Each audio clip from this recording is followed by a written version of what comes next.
র্যাবের ওপর মার্কিন নিষেধাজ্ঞা তুলে নিতে কাজ করছে হোয়াইট হাউস ও স্টেট ডিপার্টমেন্ট। লুর সঙ্গে বৈঠকের পর সালমান এফ রহমান সম্পর্ক গভীর করতে চায় যুক্তরাষ্ট্র। ডলারের দর বাড়ায় চাপে জ্বালানি খাত, গ্রাহকের কাঁধে আবারও চাপছে বিদ্যুতের বাড়তি দামের খরচ। আইএমএফ এর প্রেসক্রিপশনে ক্ষুণ্ণ হবে ভোক্তার স্বার্থ, বলছে ক্যাপ। ব্যাপারটা কোল্ড ব্রেনে হ্যান্ডেল করেছিলাম। বডি ল্যাঙ্গুয়েজ যদি খারাপ করি তাহলে মার খেতে হবে, প্লাস আমার সকল ক্রু মার খেতে হবে। জিম্মিকালীন পুরোটা সময় মৃত্যু ভয় তাড়িয়ে বেরিয়েছে 23 নাবিককে। 65 জলদস্যুকে সামাল দেওয়ার পাশাপাশি সবাইকে উজ্জীবিত রেখেছেন এমভি আবদুল্লাহর ক্যাপ্টেন রশিদ। শিগগিরই নতুন শিডিউলে চলবে মেট্রো রেল। 8 মিনিটের পরিবর্তে 5 মিনিট পর পর ছাড়বে ট্রেন। আপাতত পরিকল্পনা নেই শুক্রবার চালু। 1.5 বছরে ঋণের 75 কোটি টাকা পরিশোধ।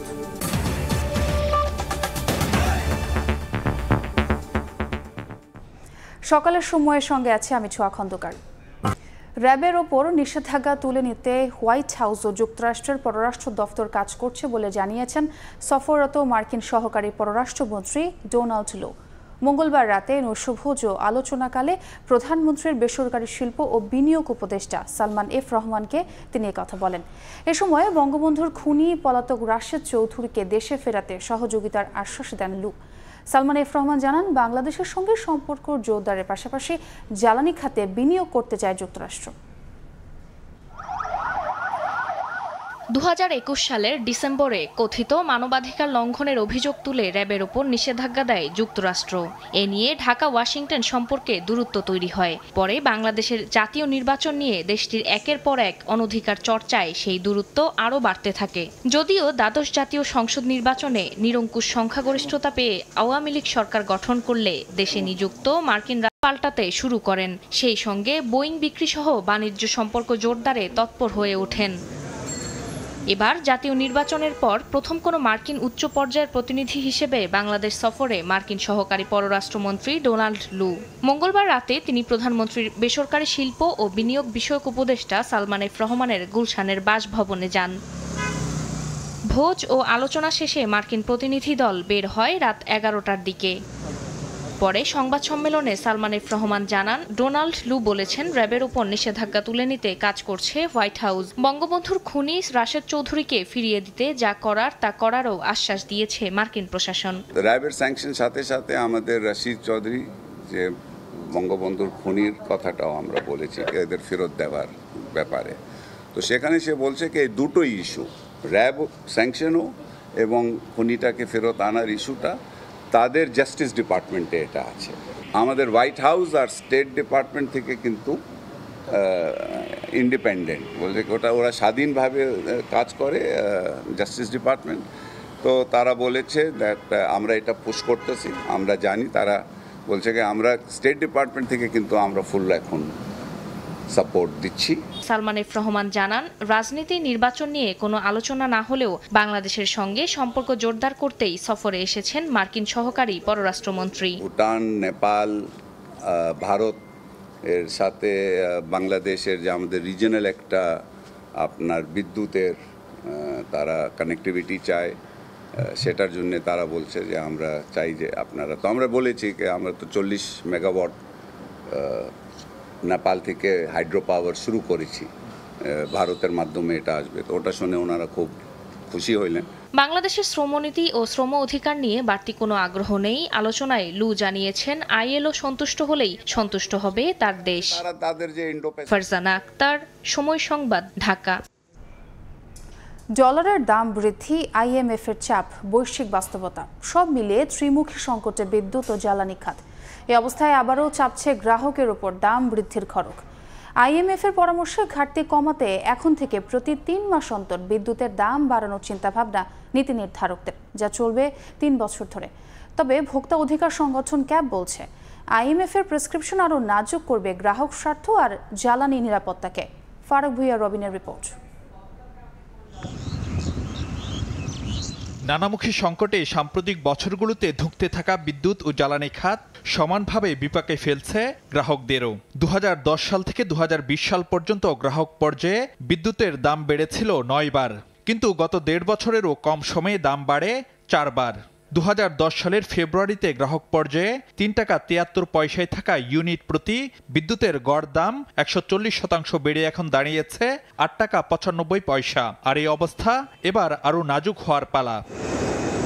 বলা যায় আমদানি নির্ভর বিদ্যুৎ জ্বালানি খাত প্রায় পুরোটাই ডলার কেন্দ্রিক। তেল, কয়লা, এলএনজি কিংবা ভারত থেকে বিদ্যুৎ আমদানি, বিদ্যুৎ কেন্দ্রের দেনা, বিদেশি কোম্পানির পাওনা সবই পরিশোধ হচ্ছে ডলারেই। কিন্তু ডলারের আনুষ্ঠানিক দাম এক লাফে 7 টাকা করে বাড়ানোই আবারও বাড়তি ব্যয়ের শঙ্কা বিদ্যুৎ জ্বালানি খাত ঘিরে। আবার বিশ্ববাজারে নানামুখী অনিশ্চয়তাও কাটেনি এখনো।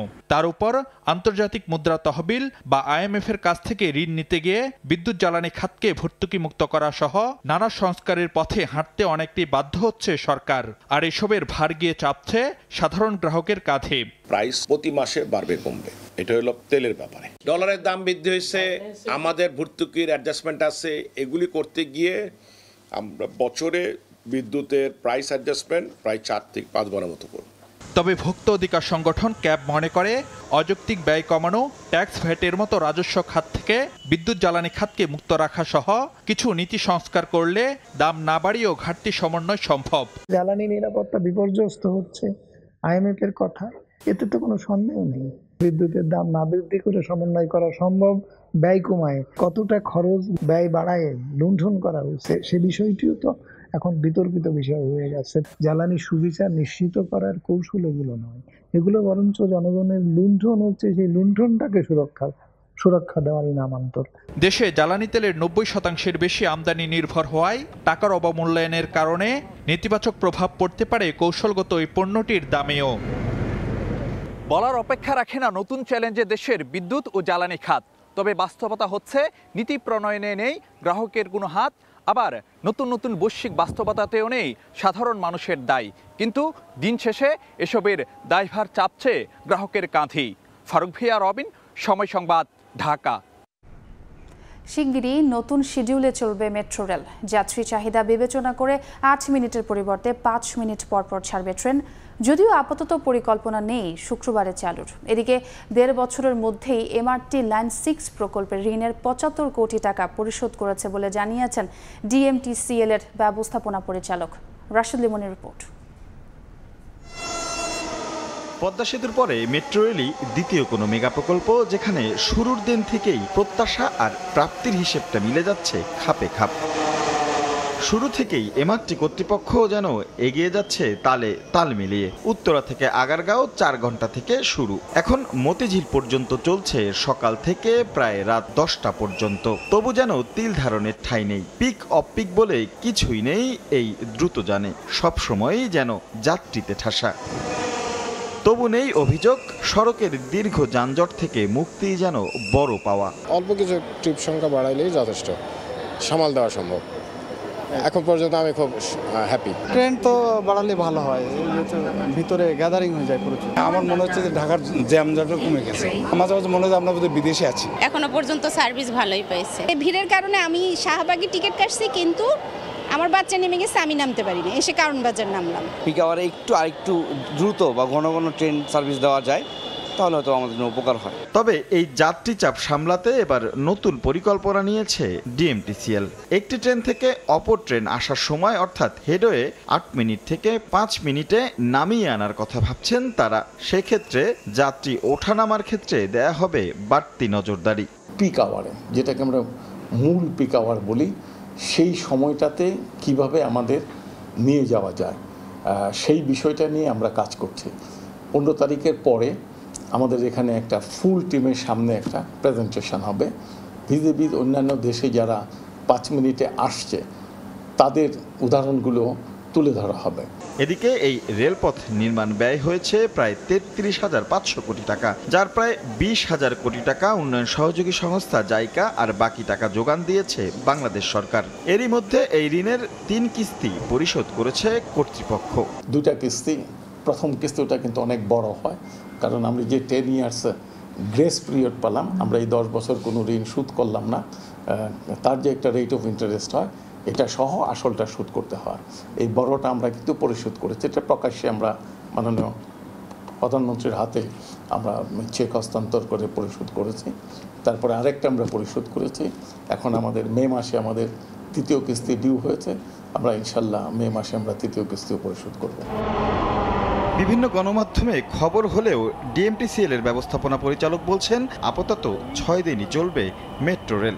এখনই শুক্রবার চালুর কোনো পরিকল্পনা তাদের নেই। স্বপ্নবাহন যে এই নগরে স্বস্তি এনেছে সেটা একরকম হলফ করেই বলা যায়।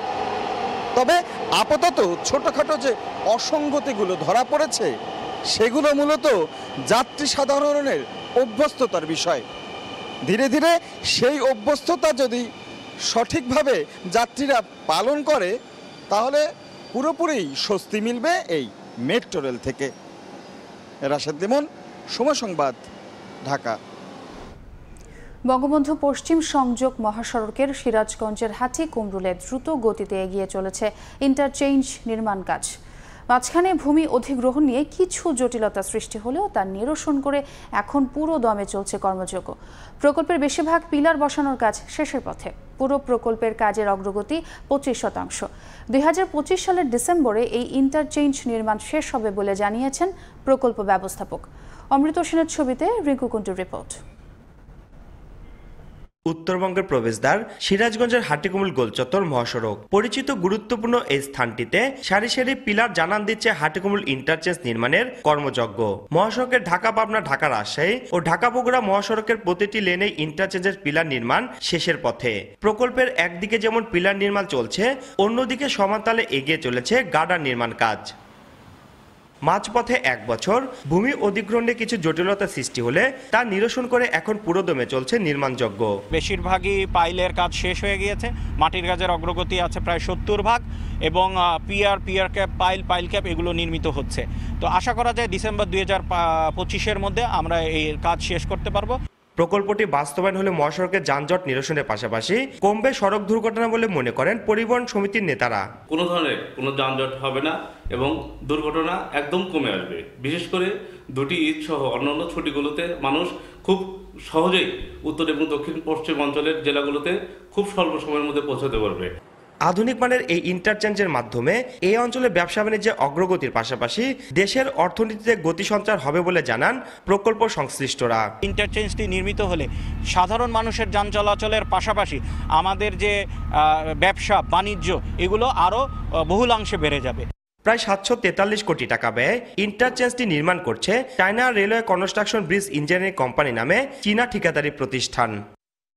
রিঙ্কু কুন্ডু, সময় সংবাদ, সিরাজগঞ্জ। জিম্মিকালীন পুরোটা সময় যেমন মৃত্যু ভয় তাড়িয়ে বেরিয়েছে, তেমনি মুক্তিপণ নিয়ে জলদস্যুরা জাহাজ থেকে নেমে যাওয়ার পর মনে হয়েছে নতুন জীবন পেয়েছেন 23 নাবিক। একদিকে জাহাজে 65 জন জলদস্যুকে সামাল দেয়া, সে সঙ্গে বাকি 22 নাবিককেও উজ্জীবিত রাখতে হয়েছে। চলছিল দোভাষী এজেন্টের মাধ্যমে মুক্তিপণের আলোচনা। এমভি আবদুল্লাহর ক্যাপ্টেন আব্দুর রশিদ বলছিলেন জিম্মি 30 দিনের নানা কথা। সাক্ষরটিপুর ক্যামেরায় কমলদের রিপোর্ট। গভীর সমুদ্রে জাহাজে হামলা চালিয়েছে জলদস্যুরা। হামলা বললে কম বলা হবে। ক্যাপ্টেন সহ 23 নাবিককে অস্ত্রের মুখে জিম্মি করে সোজা নিজেদের আস্তানা নিয়ে আটকে রাখা। নাটক সিনেমায় সচরাচর এ ধরনের দৃশ্য দেখা গেল বাস্তব জীবনে কঠিন এই পরিস্থিতির শিকার captain Abdur Rashid. Mentally prepare ছিলাম যে যদি আমি এদের সাথে খারাপ আচরণ করি, কোনো বল প্রয়োগ বা বডি ল্যাঙ্গুয়েজ যদি খারাপ করি, তাহলে আমাকে মার খেতে হবে, প্লাস আমার সকল ক্রু মার খেতে হবে। সুতরাং আমি টেকনিক্যালি ব্যাপারটা কোল্ড ব্রেনে হ্যান্ডেল করেছিলাম। একদিকে জাহাজে সোমালিয়ান জলদস্যুদের সশস্ত্র অবস্থান, অন্যদিকে গরমে উত্তপ্ত জাহাজে বহন করা 55,000 মেট্রিক টন কয়লা। আর জিম্মি অবস্থায় কেটেছে পবিত্র ঈদুল ফিতর। এই দুঃসময়ে আবার জাহাজের বাকি 22 নাবিককে চাঙ্গা রাখতে হচ্ছে, যাতে জলদস্যু কিংবা নাবিকেরা কোনো অঘটন ঘটিয়ে না ফেলে। ট্রান্সলেটর ছিল আপনার জলদস্যুদের, সে নিজে স্বীকার করছে যে captain, this is my 8th ship, I never ever seen like this behaviour from the Somalian pirates. তবে মুক্তিপণ পেয়ে যেদিন জলদস্যুরা জাহাজ থেকে নেমে গেল, তখনই নতুন জীবন ফিরে পাওয়ার আনন্দে মেতেছিলেন ক্যাপ্টেন সহ 23 নাবিক। সেদিন সবাই ব্রিজে কান্নাকাটি, একজন সুখের কান্না যেটা বলে, একজন একজনকে জড়িয়ে ধরে ঈদের আনন্দ, সেদিন আমরা রিয়েল ঈদটা পালন করেছি মুক্তি পাওয়ার দিন। 12ই মার্চ ভারত মহাসাগরে সোমালিয়ান জলদস্যুদের কবলে পড়েছিল MV আবদুল্লাহ। আর 1 মাস পর 13ই এপ্রিল মুক্তিপণ পেয়ে 23 নাবিক সহ ছেড়ে দেওয়া হয়েছিল জাহাজটিকে। শেষ পর্যন্ত 14ই মে জাহাজের নাবিকেরা ফিরেছে চট্টগ্রামে। 1 মাস সোমালিয়ান জলদস্যুদের অস্ত্রের মুখে থাকা, এরপর মুক্তি এবং আরেক মাস আবার সাগরে জাহাজ চালানো। এই 2 মাস পর এই জিম্মি 23 নাবিক ফিরে যাচ্ছে স্বজনদের কাছে। প্রথমে তারা বলেছিল ঈদের আনন্দ হবে সেদিন যেদিন তাদের জিম্মি স্বজনরা ফিরে আসবে। এখন জিম্মি স্বজনরা ফিরে এসেছে, এখন তাদের ঈদের আনন্দ। কমল দে, সময় সংবাদ, চট্টগ্রাম। দেখছেন সকালের সময়। সময় সে তো বয়ে যায়, সময়ের সাথে মিষ্টি এক বন্ধন যুগ যুগ ধরে রয়ে যায়, রয়ে যায়। সময় সে তো বয়ে যায়। এভাবেই সময় পাল্টে যায়, কিন্তু ডিপ্লোমা সেই একই সাথে একই মানে যুগ যুগ ধরে রয়ে যায়। মাসে 850 টাকার প্রতিবন্ধী ভাতা কিংবা 550 টাকার বিধবা ভাতা একদিন বাজারে গেলেই ফুরিয়ে যায় পুরো অর্থ। আবার ভাতাভোগীদের তালিকায় নাম লেখাতে গিয়ে নানা ভোগান্তিতে সত্যিকারের পিছিয়ে পড়া মানুষগুলো। গেল কয়েক বছর ধরে ক্রমান্বয়ে বেড়েছে সামাজিক নিরাপত্তা খাতে বরাদ্দ, কিন্তু দরিদ্রতা কমাতে মেলেনি কাঙ্ক্ষিত সাফল্য। বিশেষজ্ঞরা বলছেন এ খাতে সুফল ভোগ করতে হলে প্রয়োজন বরাদ্দকৃত বাজেটের সুষম বণ্টন। জিনা তারা যশোর রিপোর্ট। মোস্তফা আলী, বয়স 70 ছুঁই।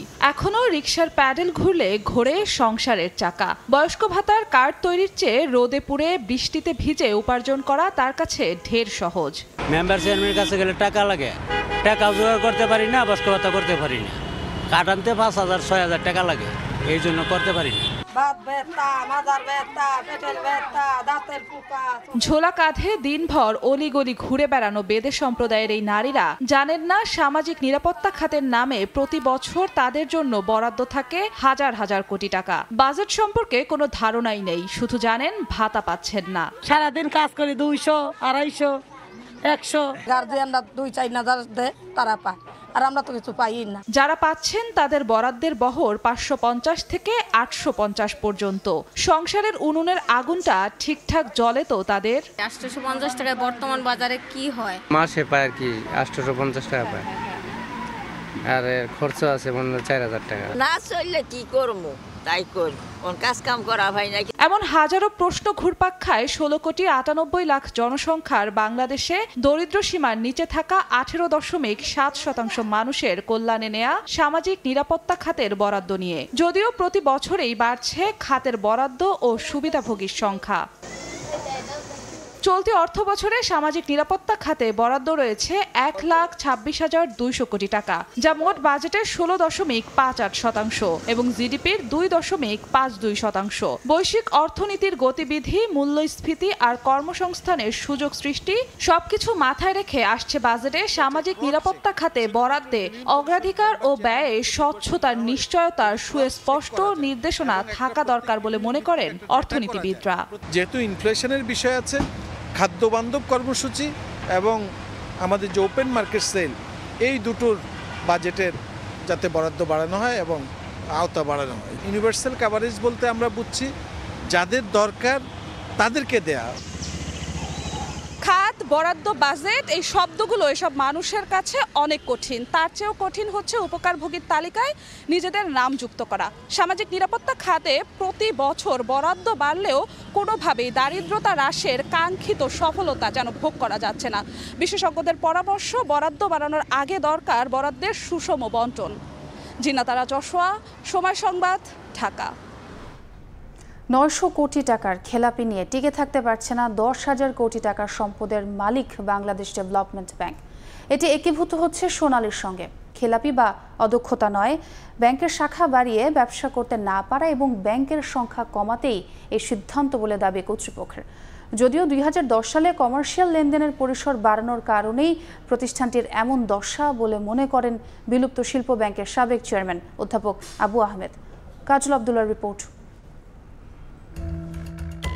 বিপর্যস্ত দুটি আর্থিক প্রতিষ্ঠান বাংলাদেশ শিল্প ব্যাংক বিএসবি ও বাংলাদেশ শিল্প ঋণ সংস্থা বিএসআরএস একীভূত হয়ে গড়ে ওঠে Bangladesh development bank limited BDBL, যার বাণিজ্যিক যাত্রা শুরু হয় 2010 সালের 3 জানুয়ারি। কিন্তু 1.5 দশকেও ঘুরে দাঁড়াতে পারেনি বছরের পর বছর ধুঁকতে থাকা রাষ্ট্র মালিকানাধীন ব্যাংকটি। অবশেষে এবার নিজেই একীভূত হচ্ছে সরকারি আরেক ব্যাংক সোনালীর সঙ্গে। কেন এমন পরিণত হলো শিল্প ঋণকে অগ্রাধিকার দেয়া বিডিবিএল এর? তথ্য বলছে আমানত ভালো অবস্থানে থাকলেও বিডিবিএল এর কোণঠাসার একটি কারণ ঋণ খেলাপিদের দৌরাত্ম্য। তবে শুধু কি খেলাপি ঋণ না অন্য কিছু ব্যাংকটিকে কোণঠাসা করেছে তা জানতে আমরা ব্যাংকটির বিস্তারিত জানার চেষ্টা করি। তথ্য উপাত্ত বলছে গ্রাহকের 3,000 কোটি টাকার দায় ছাড়াই আইসিবিতে শেয়ার, বহুতল কয়েকটি ভবন সহ কয়েক একর জায়গা, দুটি সাবসিডিয়ারি প্রতিষ্ঠান, মূলধন রিজার্ভ সহ ব্যাংকটির বর্তমান সম্পদ রয়েছে 10,000 কোটি টাকার। অন্যদিকে মোট খেলাপি ঋণ 872 কোটি টাকার বিপরীতে ব্যাংকটিতে বন্ধকি জমি রয়েছে 2,000 কোটি টাকা। সমৃদ্ধ সম্পদ আর স্বল্প পরিমাণ খেলাপি, এরপরও কেন আবারও মার্জারের পথে বিডিবিএল? উত্তর খুঁজতে আমরা ব্যাংকটির প্রধান কার্যালয়ে। এমডি জানান ভিন্ন কথা। ক্লাসিফাইড লোন আছে আর 872 কোটি টাকা। এই 872 কোটি টাকার এগেনস্টে তো গ্রাহকের যে বন্ধকৃত সিকিউরিটি সেটা তো আছেই, সেটা বাদ দিলেও কিন্তু অর্থাৎ আমাদের হিউজ মানে সিকিউরিটি রয়েছে, তেমনি রয়েছে পর্যাপ্ত প্রভিশন, পর্যাপ্ত আমাদের ইন্টারেস্ট সাসপেন্স অ্যাকাউন্টে, এগুলো সব নেট এনপিএল এর সাথে কম্পারেটিভ স্টাডি কম্পেয়ার করলে আমাদের এই ক্লাসিফাইড লোন কোনো প্রকারে আমাদের জন্য বার্ডেন নয়। ব্যাংকটির বিষয়ে জানতে কথা বলছিলাম শিল্প ব্যাংকের সাবেক চেয়ারম্যান আবু আহমেদের সঙ্গে। জানান 2010 সালে কমার্শিয়াল কার্যক্রমই দুর্নীতিগ্রস্ত করে বিডিবিএলকে। তারা ছোট থাকতে চায় না, তারা বড় হতে চেয়েছে। বা বড় হলে যেটা খারাপ দিক হতে পারে যে আপনি কমার্শিয়াল যে লোন দিচ্ছেন শর্ট টার্ম, এগুলো ক্লাসিফাইড যদি হয়েছে মার্চ হলে যে খেলাপিরা পার পেয়ে যাবে আমার মনে হয় না। আসল ব্যাপার হচ্ছে খেলাপিদেরকে ধরার জন্য ব্যাংকের সিনসিয়ারিটি থাকতে হয়, সিরিয়াসনেস থাকতে হয়। এদিকে সোনালী ব্যাংকের সঙ্গে মার্জ হলে সব সম্পদের মূল্য পর্যালোচনা করেই বিডিবিএল একীভূত হবে বলে জানিয়েছে ব্যাংকটি। কাজল আব্দুল্লাহ, সময় সংবাদ, ঢাকা। ব্রাহ্মণবাড়িয়ার আখাউড়া উপজেলা পরিষদে নির্বাচনের আচরণবিধি লঙ্ঘনের অভিযোগ উঠেছে পৌর মেয়র তাকজিল খলিফা কাজলের বিরুদ্ধে। এ অবস্থায় ওই উপজেলার সুষ্ঠু ভোট নিয়ে ভোটারদের মাঝে শঙ্কা দেখা দিয়েছে। তবে ভোটাররা বলছেন নিরপেক্ষ ও শান্তিপূর্ণ ভোট হলে যোগ্য প্রার্থীকেই বেছে নেবেন তারা। রিটার্নিং কর্মকর্তা জানান নির্বাচন হবে অবাধ ও সুষ্ঠু। হৃদয় পালের ক্যামেরায় উজ্জ্বল চক্রবর্তীর রিপোর্ট। 21 মে দ্বিতীয় ধাপে আখাউড়া উপজেলা নির্বাচনের ভোট। নির্বাচন যত ঘনিয়ে আসছে, ভোটের মাঠে আলোচনা কেন্দ্রবিন্দুতে পরিণত হচ্ছেন আখাউড়া পৌরসভার মেয়র তাকজিল খলিফা কাজল। নির্বাচনী সভায় এভাবেই ঘোরাপথিকে প্রার্থীকে নিয়ে আপত্তিকর বক্তব্য দিতে দেখা যায় পৌর মেয়রকে।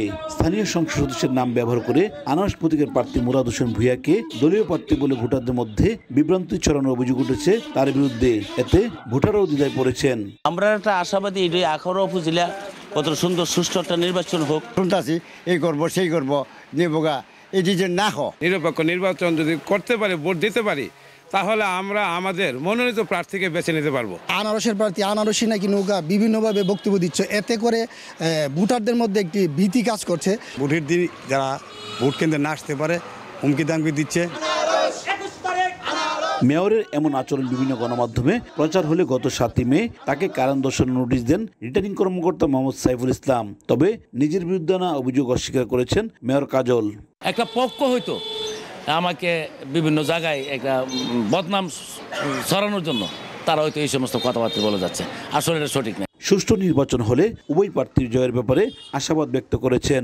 নিরপেক্ষ নির্বাচন অবাধ, সুষ্ঠু এবং নির্দলীয় ওই জায়গায় যদি সবাই থাকি আমরা, তাহলে আমি নিঃসন্দেহে জয়লাভ করতে পারবো। জনগণ আমাকে 100% সাড়া দিয়েছে, সেই জন্য আমি আশাবাদী। প্রচার প্রচারণে সরগরম হয়ে উঠেছে আখাউড়া উপজেলা পরিষদের নির্বাচন। ভোটাররা বলছেন অবাধ, শান্তিপূর্ণ, সুষ্ঠু নির্বাচন হলে যোগ্য প্রার্থীকে বেছে নেবেন তারা। উজ্জ্বল চক্রবর্তী, সময় সংবাদ, ব্রাহ্মণবাড়িয়া। আবারও আরসার আস্তানায় অভিযানের খবর। কক্সবাজারের উখিয়ায় মিয়ানমারের আরসা সন্ত্রাসীদের আস্তানায় অভিযানে অস্ত্র ও গোলাসহ 2 জনকে আটক করেছে র্যাব। বিস্তারিত জানাতে এই মুহূর্তে লালপাহাড় এলাকায় আছেন রিপোর্টার সুজাউদ্দিন রুবেল। সরাসরি চলে যাচ্ছি তার কাছে। কক্সবাজারের রোহিঙ্গা ক্যাম্প সংলগ্ন পাহাড়ি এলাকায় আবারও যে মিয়ানমারের সন্ত্রাসী সংগঠন আরসার যে আস্তানা সেটির সন্ধান পাওয়া গেছে। আমরা এখানে আসলে লক্ষ্য করছি বিপুল পরিমাণ যেখানে বলা হচ্ছে অস্ত্র, গোলাবারুদ থেকে শুরু করে রকেট শেল এবং রয়েছে সেটি মাইন বলা হচ্ছে। এরই মধ্যে আমরা লক্ষ্য করছি এখানে যে পাহাড়, অসংখ্য পাহাড়, সেই অসংখ্য পাহাড়ের কিন্তু যারা আস্তানা করেছিল সেই আস্তানার সন্ধান পেয়ে রাত 2টা থেকে যে অভিযান শুরু হয়েছে সেই অভিযান এখনো পর্যন্ত চলমান রয়েছে। এরই মধ্যে র্যাবের সঙ্গে সন্ত্রাসীদের গুলি বিনিময় হয়েছে। সেই গুলি বিনিময়ের পাশাপাশি এখানে আমরা লক্ষ্য করছি র্যাবের একটি যে ড্রোন দিয়ে পুরো পাহাড় তারা অভিযান চালাচ্ছে এবং সেই অভিযানে এখনো পর্যন্ত চলমান রয়েছে। এর মধ্যে র্যাবের যিনি অধিনায়ক রয়েছে lieutenant colonel HM Sajjad Hossain আমাদেরকে যেটি জানিয়েছে, গতকাল থেকে রাত থেকে যে অভিযান শুরু হয়েছে সেটি এখনো চলমান রয়েছে। এরই মধ্যে 2 জন রোহিঙ্গা সন্ত্রাসী, যারা মিয়ানমারের সন্ত্রাসী সংগঠন বলা হচ্ছে, এই 2 জন সন্ত্রাসীকে আটক করা হয়েছে এবং পাশাপাশি বিপুল পরিমাণ রকেট শেল থেকে শুরু করে গ্রেনেড এবং বিভিন্ন ধরনের মাইন এখানে তারা পার্শ্ববর্তী পাহাড়ে যে আস্তানা করেছিল সেই আস্তানায় রেখেছে বলে র্যাব কর্মকর্তা জানিয়েছেন। এই ঘন ঘন গত কয়েকদিন ধরে ক্যাম্পে ব্যাপক গোলাগুলি হয়েছে এবং খুনাখুনির ঘটনা ঘটেছে। এর মধ্যে চলতি মাসে 5 জন রোহিঙ্গাকে খুনের ঘটনা ঘটেছে, যার মধ্যে 4টি খুন উখিয়া ক্যাম্পে হয়েছে এবং বাকি একটি খুন টেকনাফে হয়েছে। সেই প্রেক্ষাপটে র্যাবের এখানে গোয়েন্দা তৎপরতা বাড়ানো হয়েছে। সেই গোয়েন্দা তৎপরতা বাড়ানোর প্রেক্ষাপটেই কিন্তু এই আস্তানা সন্ধান পেয়েছে বলে র্যাব কর্মকর্তা জানিয়েছে। এখন পর্যন্ত আমরা যেটি লক্ষ্য করছি, চারপাশে যে বেশ কয়েকটি পাহাড় রয়েছে সেই পুরো পাহাড় এলাকাটা ঘিরে ফেলেছে র্যাব সদস্যরা এবং র্যাব সদস্যরা ঘিরে ফেলে এখনো পর্যন্ত ড্রোন দিয়ে পুরো পাহাড়গুলোতে অভিযান চলছে এবং এলাকায় এখন পর্যন্ত র্যাবের অভিযান চলছে। আমরা দেখতে পাচ্ছি যে র্যাবের যে ড্রোন রয়েছে, ড্রোন বিশেষজ্ঞ টিম রয়েছে, সেই টিম এক পাহাড় থেকে আরেক পাহাড়ে তারা চেষ্টা করছেন যে অন্য কোনো আস্তানার সন্ধান পাওয়া যায় কিনা। ড্রোন বিশেষজ্ঞ টিম রয়েছে, সেই টিম এক পাহাড় থেকে আরেক পাহাড়ে তারা চেষ্টা করছেন যে অন্য কোনো আস্তানার সন্ধান পাওয়া যায় কিনা। সেই প্রেক্ষাপটে কিন্তু এখনো অভিযান চলছে। আমরা লক্ষ্য করছি র্যাবের সদস্যরা পাহাড়ের তারা ঘিরে ফেলেছে, সেই ঘিরে ফেলা পাহাড়ে তারা অবস্থান করছে। র্যাব কর্মকর্তা যেটি জানিয়েছে, যেহেতু এখানে বিপুল পরিমাণ অস্ত্র এবং যে গোলা বারুদ পাওয়া গিয়েছে, সেই বিস্ফোরকগুলো কিন্তু যে কোনো মুহূর্তে, যেহেতু তীব্র গরম, সেই গরমের মধ্যে সেনাবাহিনীর বোম বিস্ফোরক ইউনিট এখানে আসতে পারে। সে আসার পরে আসলে পরিস্থিতি, যে ঘটনাস্থল রয়েছে সেই ঘটনাস্থলে কি কি গোলা বারুদ রয়েছে বা কি কি বিস্ফোরক রয়েছে সেই বিষয়গুলো জানা যাবে। তবে আমরা র্যাবের কর্মকর্তা যেটি জানিয়ে কি কি গোলা বারুদ রয়েছে বা কি কি বিস্ফোরক পরিচালক রয়েছে, সেই পরিচালক এখানে এসে ব্রিফ করবেন, সেই বিষয়টিও বলা হচ্ছে। আমরা আসলে লক্ষ্য করছি এখন পর্যন্ত যে পাহাড়গুলো রয়েছে সেই পাহাড়গুলোতে র্যাবের শক্ত অবস্থান রয়েছে এবং সেই শক্ত অবস্থানে থেকেই তারা পুরো এক পাহাড় থেকে আরেক পাহাড় তারা অভিযান শুরু করেছে এবং সেই অভিযানের প্রেক্ষাপটে আজ কিন্তু এরই মধ্যে 2 জন, যেটি বলা হচ্ছে মিয়ানমারের সন্ত্রাসী সংগঠন আরসার, যে 2 জন যারা সম্প্রতি সময় সীমান্ত পার হয়ে বাংলাদেশে এসেছে এবং এসে এখানে ক্যাম্পে অস্থিরতা যে তৈরি করা, সেই অস্থিরতা তৈরি করে যে পরিকল্পনা করছিল, নাশকতার যে পরিকল্পনা করছিল, এরই ধারাবাহিকতায় র্যাবের গোয়েন্দা তৎপরতা বাড়ানো হয়েছিল। সেই ক্যাম্পে গোয়েন্দা তৎপরতা বাড়ানোর ফলেই কিন্তু এখানে আজকে যে অভিযান, সেই অভিযানে বিপুল পরিমাণ বিস্ফোরক থেকে শুরু করে যে গ্রেনেড এবং যে অন্যান্য যে গোলাবারুদ সেগুলো উদ্ধার করা হয়েছে। আমরা যেটি লক্ষ্য করছি কক্সবাজার উখিয়া 20 নম্বর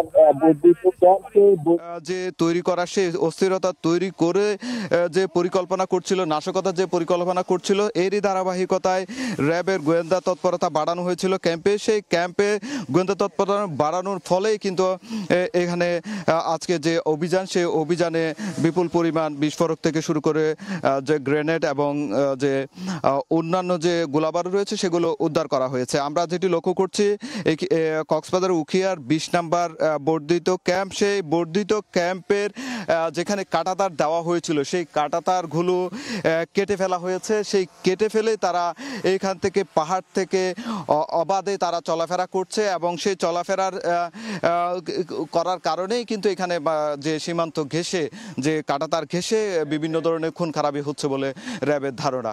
তো এ ছিল আমার কাছে উখিয়ার যে লাল পাহাড় রয়েছে সেই লাল পাহাড় থেকে র্যাবের অভিযানে সব শেষ।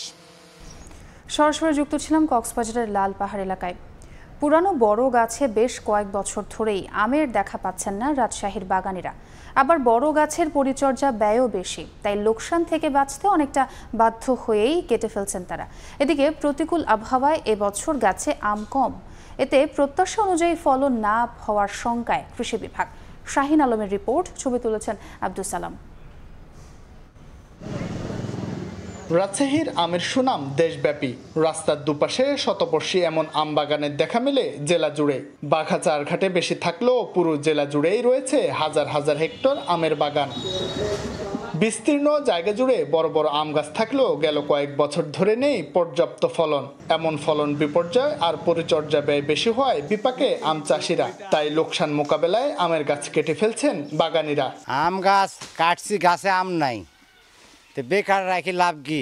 বেশি জায়গা দখল করা বড় আম গাছ কেটে ভালো জাতের আমের চারা লাগানোর পরামর্শ উপজেলা কৃষি কর্মকর্তার। 1 বিঘা জমিতে প্রায় 150 থেকে 200 আম গাছ লাগানো যায়।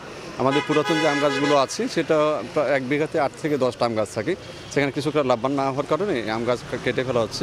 রাজশাহী জেলায় 2023-24 অর্থ বছরে আমের উৎপাদন লক্ষ্যমাত্রা নির্ধারণ করা হয়েছে 2,60,315 মেট্রিক টন।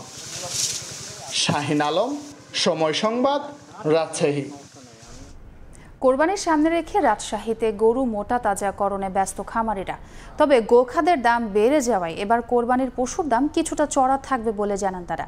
প্রাণী সম্পদ অধিদপ্তরের কর্মকর্তা জানান, রাজশাহীতে চাহিদার চেয়েও 1 লাখ কোরবানির পশু অতিরিক্ত আছে। হাবিবুর রহমান পাপ্পুর তোলা ছবিতে বিস্তারিত সাইফুর রহমান রকির প্রতিবেদনে। ঈদুল আজহার বাকি আর মাসখানেক। বাসাবাড়ি ও খামারে লালন পালন করা কোরবানির পশুর বাড়তি যত্ন নিচ্ছেন খামারিরা। রাজশাহীতে খামারিরা গরু মোটাতাজাকরণের জন্য খাওয়াচ্ছেন ঘাস, ভুট্টা, খৈল, ভুসিসহ পুষ্টিকর সব খাবার। এছাড়া নাবা ক্যাটল ফার্মে শাহিওয়াল জাতের 140টি গরু প্রস্তুত করা হচ্ছে কোরবানির ঈদে বিক্রির উদ্দেশ্যে। একটি গরুর ওজন 250 থেকে 700 কেজি পর্যন্ত। গরুগুলির খাদ্য ব্যবস্থাপনা সম্পূর্ণ প্রাকৃতিক উপায়ে, অর্থাৎ আমাদের নিজস্ব চাষকৃত ঘাস, সাইলেজ এবং অল্প পরিমাণে দানাদার খাবার দিয়ে লালন পালন করা হয়। ঈদুল আজহায় দেশি গরুর চাহিদা সবচেয়ে বেশি থাকে। সপ্তাহ 2-1 পর এসব গরু বিক্রির উদ্দেশ্যে হাটে তোলা হবে। তবে গবাদি পশুর খাদ্যের দাম যেভাবে বেড়েছে সে তুলনায় কোরবানির পশুর দাম কিছুটা চড়া থাকতে পারে বলে জানান প্রান্তিক খামারিরা। যদি একটু দাম কম হতো খাবার দাবারের, তাহলে হয়তো একটু পুষলে ভালো হতো, বেচা কিনা করলে আমাদের লাভ আসতো। এবারকার কোরবানিতে আমরা গরুর হয়তো লাভবান হইতে পারি, যদি হয় তাহলে আমরা পুষা যাব, না হলে ব্যবসা তুলে দিতে হবে। প্রাণী সম্পদ অধিদপ্তরের কর্মকর্তা জানান, জেলায় চাহিদার চেয়ে 1 লাখ কোরবানির পশু অতিরিক্ত আছে, যা এই অঞ্চলের চাহিদা মিটিয়ে যাবে দেশের বিভিন্ন অঞ্চলে। 1 লক্ষেরও বেশি গরু ছাগল রয়েছে এবং এটা দ্বারা সহজেই আমাদের কোরবানির যে চাহিদাটা মেটানো যাবে। অতিরিক্ত গরুগুলো কিন্তু বাইরে যাবে। প্রাণী সম্পদ অধিদপ্তরের দেয়া তথ্য অনুযায়ী জেলায় চলতি বছর কোরবানির জন্য প্রস্তুত রয়েছে 4,66,196টি পশু। সাইফুর রহমান রকি, সময় সংবাদ, রাজশাহী। পর্নোতারকা স্টর্মি ড্যানিয়েলসকে ঘুষ দেওয়ার অভিযোগ সংক্রান্ত ফৌজদারি মামলায় ডোনাল্ড ট্রাম্পের বিরুদ্ধে সাক্ষ্য দিয়েছেন তারই সাবেক আইনজীবী মাইকেল কোহেন। মঙ্গলবার কোহেনকে জেরা করেন ট্রাম্পের বর্তমান আইনজীবী সুসান হফিঙ্গার। এ সময় তিনি মাইকেল কোহেনের যোগ্যতা নিয়ে প্রশ্ন তোলেন। নিউ ইয়র্ক থেকে হাসানুজ্জামান সাকির রিপোর্টে বিস্তারিত। মঙ্গলবার ছিল ডোনাল্ড ট্রাম্পের সাবেক আইনজীবী মাইকেল কোহেনের সাক্ষ্য গ্রহণের দ্বিতীয় দিন। এদিন তার বিরুদ্ধে পর্নোতারকা স্টর্মি ড্যানিয়েলসকে ঘুষ দেওয়ার মামলায় সাবেক এই আইনজীবীকে জেরা করেন ট্রাম্পের আইনজীবী সুসান হফিঙ্গার। কোহেনের কর্মদক্ষতা ও যোগ্যতা নিয়ে প্রশ্ন তোলেন তিনি। দুদিন ধরে ট্রাম্পের বিরুদ্ধে পর্নোতারকা স্টর্মি ড্যানিয়েলসের মুখ বন্ধ রাখতে তাকে ঘোষ দেওয়ার মামলায় সাক্ষ্য দিয়েছেন কোহেন। দ্বিতীয় দিনও কোহেন স্টর্মি ড্যানিয়েলসকে ঘোষ দেওয়ার কথা স্বীকার করার পাশাপাশি আদালতে এই সংক্রান্ত প্রমাণাদি উপস্থাপন করেন। কোহেন বলেন তিনি যা করেছেন তা ট্রাম্পের নির্দেশনায় এবং তার লাভের জন্যই। এই মামলার পরবর্তী শুনানি হবে বৃহস্পতিবার। সেদিন কোহেনকে আবারও জেরা করবেন ট্রাম্পের আইনজীবী। সাবেক মার্কিন প্রেসিডেন্ট ডোনাল্ড ট্রাম্পের বিরুদ্ধে অভিযোগ 2006 সালে স্টর্মি ড্যানিয়েলসের সঙ্গে তার যৌন সম্পর্ক গড়ে উঠেছিল। পরে 2016 সালের প্রেসিডেন্ট নির্বাচনের আগে এই বিষয়ে মুখ না খুলতে ট্রাম্পের পক্ষ থেকে $1,30,000 ঘোষ দেওয়া হয় স্টর্মিকে। ব্যবসায়িক রেকর্ডে ট্রাম্প এ তথ্য গোপন করেছিলেন। ট্রাম্পই প্রথম কোনো মার্কিন প্রেসিডেন্ট যার বিরুদ্ধে ফৌজদারি মামলার বিচার চলছে। এই মামলা ছাড়াও ট্রাম্পের বিরুদ্ধে আরও কয়েকটি মামলা চলছে। ফলে চলতি বছরের নভেম্বরের নির্বাচনে বাইডেনের বিরুদ্ধে তার প্রার্থী হওয়ার বিষয়টি নিয়ে এখনও জটিলতা রয়ে গেছে। হাসানুজ্জামান সাকি, সময় সংবাদ, নিউ ইয়র্ক। ব্রিটিশ পার্লামেন্ট নির্বাচনের সময় যতই ঘনিয়ে আসছে ততই বাড়ছে নানা হিসেব নিকেশ। আলোচনায় রয়েছে ব্রিটেনে বসবাসরত প্রবাসী বাংলাদেশিদের অনেকে। নির্বাচনে তাদের অংশগ্রহণ বাংলাদেশের জন্য ইতিবাচক হিসেবে দেখছেন বিশিষ্টজনরা। তারা বলছেন বাংলাদেশি বংশোদ্ভূত ব্রিটিশ পার্লামেন্ট সদস্যের মাধ্যমে যুক্তরাজ্য ও বাংলাদেশের পারস্পরিক সম্পর্ক আরও মজবুত হবে। লন্ডন থেকে বিস্তারিত শোয়েব কবিরের প্রতিবেদনে। চলতি বছরের শেষের দিকে হতে যাচ্ছে ব্রিটেনের পার্লামেন্ট নির্বাচন। ব্রিটিশ ক্ষমতার পালা বদলে আধিপত্যের লড়াই দেখার অপেক্ষায় পুরো বিশ্ব। আর এই ভোটের ময়দানে পিছিয়ে থাকতে চান না বাংলাদেশি বংশোদ্ভূত প্রার্থীরা। গেলবারের চেয়ে এবারের পার্লামেন্ট নির্বাচনে আরো বেশি সংখ্যক বাংলাদেশি বংশোদ্ভূত প্রার্থীর জয় জয়কার হবে এমন প্রত্যাশা কমিউনিটির সর্বমহলে। সম্প্রতি British Bangladesh chamber of commerce এক অনুষ্ঠানের আয়োজন করে। এতে আলোচনার কেন্দ্রবিন্দু ছিল নির্বাচনে বাংলাদেশিদের অংশগ্রহণের বিষয়টি। ব্যবসায়ী নেতারা মনে করেন বাংলাদেশিদের অংশগ্রহণ দুই দেশের কূটনৈতিক, অর্থনৈতিক ও বাণিজ্যিক সম্পর্ক আরো মজবুত করবে। রাজনৈতিক সেতুবন্ধন এবং অর্থনৈতিক সেতুবন্ধন এটাকে আমরা আরো দৃঢ় করতে চাই, যেটা আমাদের জন্য বাণিজ্যিকভাবে ভালো হবে, কালচারের জন্য ভালো হবে। In every single aspect Bangladesh will be benefited from that. অনুষ্ঠানে যোগ দেন বাংলাদেশের পররাষ্ট্র বিষয়ক সংসদীয় স্থায়ী কমিটির সভাপতি ও সাবেক পররাষ্ট্রমন্ত্রী ডক্টর AK আব্দুল মোমেন। তার মতে বাংলাদেশিদের অংশগ্রহণ দেশের জন্য ইতিবাচক। প্রবাসী তারা যদি মেম্বার অফ পার্লামেন্ট হন, ভালো জাজেস হন, that is better for us. তারা এইখানে দে শুড ট্রাই। আমি তো সবসময় আশা করি দুই দেশের সম্পর্ক দিন দিন আরো মজবুত হচ্ছে বলে জানিয়েছেন বাংলাদেশি বংশোদ্ভূত British MP Roshanara Ali. British Bangladeshi community যারা আছে এই দেশে বাংলাদেশের জন্য, আর আমরা যে পার্সোনাল কানেকশন যেটা আছে, আমরা আত্মীয় আছেন, ফ্যামিলি, ফ্রেন্ডস, তারার মারফতে আমরা অনেক একটা আলাদা একটা রিলেশনশিপ। বর্তমানে ব্রিটিশ ও স্কটিশ পার্লামেন্টে বাংলাদেশি বংশোদ্ভূত 5 জন MP রয়েছেন। বঙ্গবন্ধু শেখ মুজিবুর রহমানের নাতনি রেজওয়ানা সিদ্দিক টিউলিপ 2015 সাল থেকে একটানা MP হিসেবে নির্বাচিত হয়ে আসছেন ব্রিটিশ পার্লামেন্টে। শোয়েব কবির, সময় সংবাদ, লন্ডন। বাংলাদেশে ক্রিকেটার সংখ্যা সীমিত হওয়ায় এই 15 সদস্যের বাইরে বিশ্বকাপ দল গঠনের খুব বেশি বিকল্প নেই। তবে লিপু নির্বাচক প্যানেলের দেয়া দলে একটা ব্যাটসম্যানের কমতি দেখেন সাবেক প্রধান নির্বাচক মিনহাজুল আবেদিন নান্নু। সেক্ষেত্রে ব্যাটিং বোলিং বিবেচনায় মিরাজ হতে পারতেন অপশন। এছাড়া যুক্তরাষ্ট্র ও ওয়েস্ট ইন্ডিজে বিশ্বকাপ হওয়ায় স্ট্যান্ড বাই তালিকায় মোসাদ্দেকের জায়গা দেখেন নান্নু। বাকি দল নিয়ে ভালো ফলাফলের প্রত্যাশা সাবেক অধিনায়কের। খুবই সীমিত, এটা কিন্তু আপনাদের মানতেই হবে, কারণ এই সীমিত সংখ্যক খেলোয়াড়কে নিয়েই কিন্তু আপনাকে সেরাটা খেলোয়াড় ভার করে পূর্ণজন স্কোয়াডটা করতে হয়। বিকল্প ক্রিকেটার না থাকায় বিশ্বকাপ দল নিয়ে কাটা ছেঁড়ার সুযোগ কম, নেই বড় কোনো চমক। তারপরও বিশ্বকাপ দল বলেই চলছে বিশ্লেষণ। গেল বিশ্বকাপেও বাংলাদেশের দল ঘোষণা করেছেন সাবেক প্রধান নির্বাচক মিনহাজুল আবেদিন নান্নু। তার চোখে কেমন হলো নতুন নির্বাচক প্যানেলের দেয়া এবারের দলটা?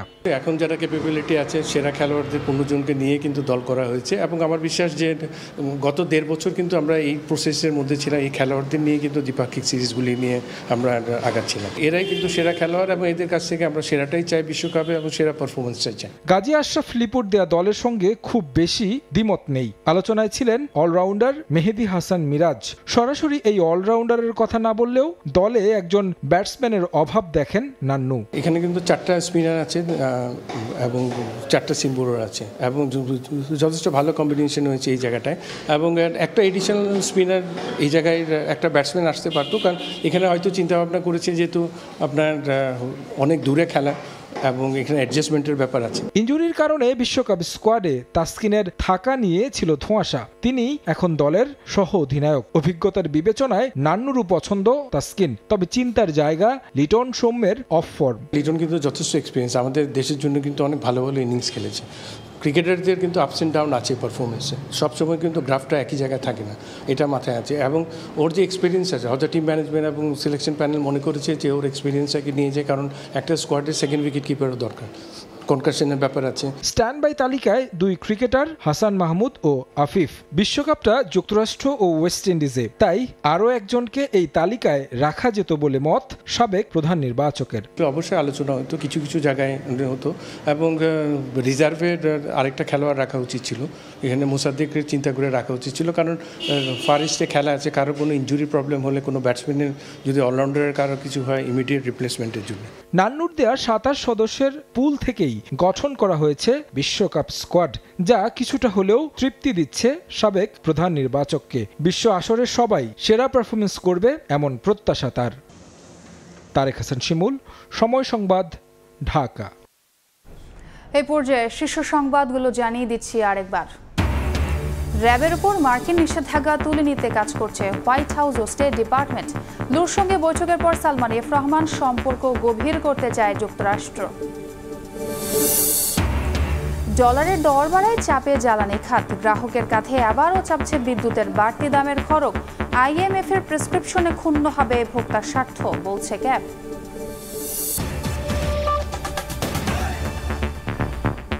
এই ছিল সকালের সময়। এরপর আন্তর্জাতিক সময় নিয়ে সঙ্গে থাকবেন রাইসা জান্নাত। ধন্যবাদ ছোয়া। আন্তর্জাতিক সময় নিয়ে ফিরছি কিছুক্ষণ পরে, সঙ্গেই থাকুন সময়ের।